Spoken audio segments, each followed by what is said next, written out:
After this latest direct, fans went to go pre-order all these new games that were announced, and their wallets immediately regretted it. Some of these game prices are insane. Donkey Kong Bonanza, okay, fine. $70 for a brand new game that is Switch 2 exclusive is somewhat reasonable. Then we have Mario Galaxy 1 and 2, which are $40 each, or $70 together. Think about that for a second, guys. These are Wii games. They're slightly upscaled, a bit of polish, maybe an extra story page. I don't know. They made a big deal about that storybook and having new pages. Who gives a shit about that? But suddenly, because of all that, Nintendo wants full modern game pricing. Compare that to Final Fantasy VII Remake on Switch 2, which is fully rebuilt. It's a modern game, and it's only $40. $40 for games that were on the Wii that aren't even remastered, don't have much in way of new upgrades. Oh, but if you buy them separate, you'll get a deal. You'll have to get these for $70. And people are like, oh, well, they cost more now, and these are cheaper than when they first came out. Guys, there's plenty of ways to play these games much cheaper. I mean, if you already have 3D All-Stars, you already have Super Mario Galaxy 1 on it. You even want to go a cheaper route, just go buy an actual Wii and buy both of these games, and you're spending less money than what it costs in order to play these. This is absurd. This is literal nickel and diming for games that aren't providing value. And like I said, Metroid Prime Remastered. This is a game that was on GameCube.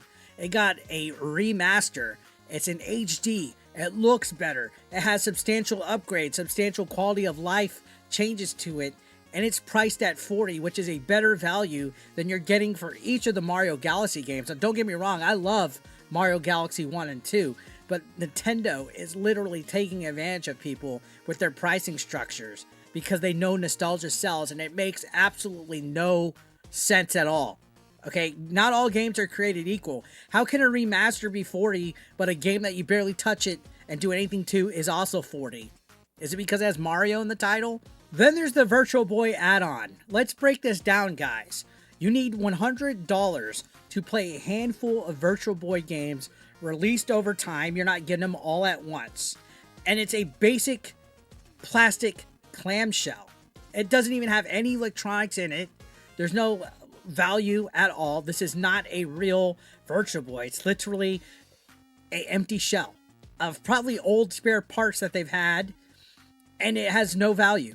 You can't even not play the Virtual Boy games without this. You can't afford that. Guess what? You're going to get a $25 piece of cardboard, which looks like it's refurbished from the Nintendo Labo VR headset. Literal cardboard, guys, for $25 that have no real value in it beyond just the lens that are probably inside of the thing. This is cardboard. This is an empty plastic shell. And don't get me started on the gimmick, okay? Sure, it's 3D, but it's not $100 worth of value. Compare this to, I don't know, maybe the NES Mini or the Super Nintendo Mini that are hundreds of dollars less for full game libraries that you actually get to keep and own. Instead, they went the Virtual Boy Nintendo Switch Online route because they can. And you have to subscribe to it monthly for access to these games. But you can't play the Virtual Boy games without buying either the $100 accessory or the $25 accessory. It's required that you buy additional accessories to play games that you do not own. They know hardcore fans will pay this. And I'm tired of Nintendo fans fucking it up for gamers. They're literally helping anti-consumer practices. And that's the pattern we're seeing everywhere when it comes to Nintendo. We're getting old games that are barely upgraded or some kind of small cosmetic DLC, optional amiibo. Everything is literally another way to extract money. Then let's talk about the amiibo and collectibles, guys. Speaking of freaking amiibo, let's talk about the $50 Kirby Air Riders amiibos. If you want both the Kirby and the bandana Waddle Dee, you're going to be throwing down a Benjamin. $100 plus tax for two little plastic figures. They unlock small bonuses, a new costume, maybe a new rider or two, but there's nothing game-changing about these. Think about it. Amiibos are now $50 freaking dollars, guys. They used to be a cool collectible with minor perks, but now it's an obvious cash grab. And with prices like this across the board, it's 110% hard to justify buying physical amiibos at all.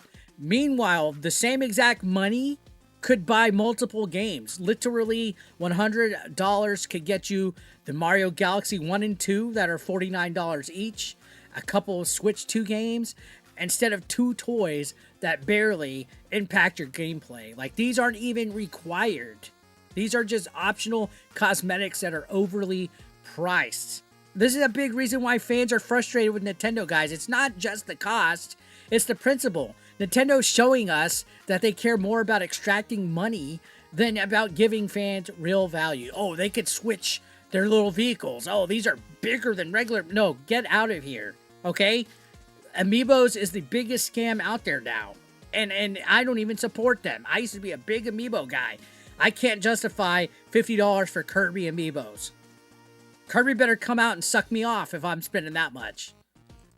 Let's step back and compare value across the board, because we got a lot of prices, a lot of money here. Let's talk about DK Bonanza, right? That was $70, which again, like I said, is fair for a brand new Switch 2 exclusive. But then you got Mario Tennis, which they announced.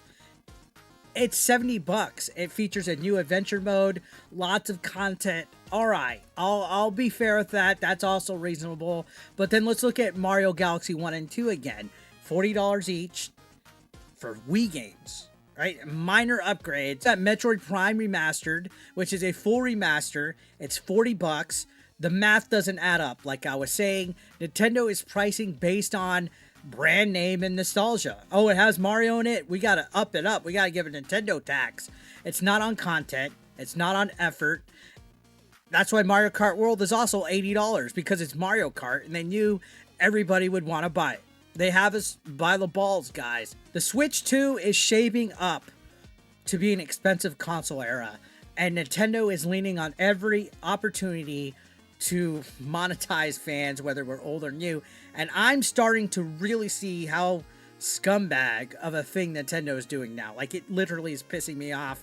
But why should you care, guys? Why does this matter? Because Nintendo, this isn't just about them being greedy, okay? This is literally industry shaping behavior here. If Nintendo can get away with this, other companies will follow. What's stopping Sony? What's stopping Microsoft? Eventually, $70 for a game might feel cheap compared to what they'll ask for ports, DLC, or add-ons. I mean, even in this Direct, we had DLC added on already. Paid DLC for games like the Pokemon game that aren't even out yet.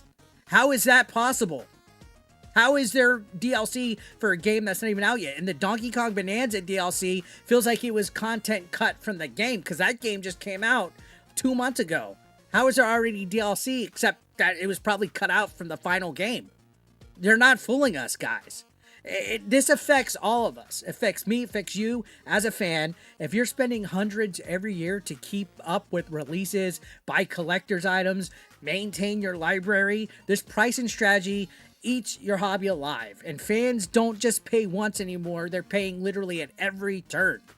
They're probably going to charge us for Galaxy 1 and 2 again in a few more years for the Switch 3 or whatever it's called. But here's the crazy part. Nintendo could do better.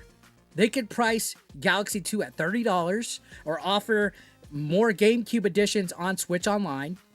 They could add Wii editions to Switch Online. They could make Virtual Boy optional at a reasonable cost. That thing does not need to be $100. We don't need drip feed style type of games if we're paying $100 for an accessory.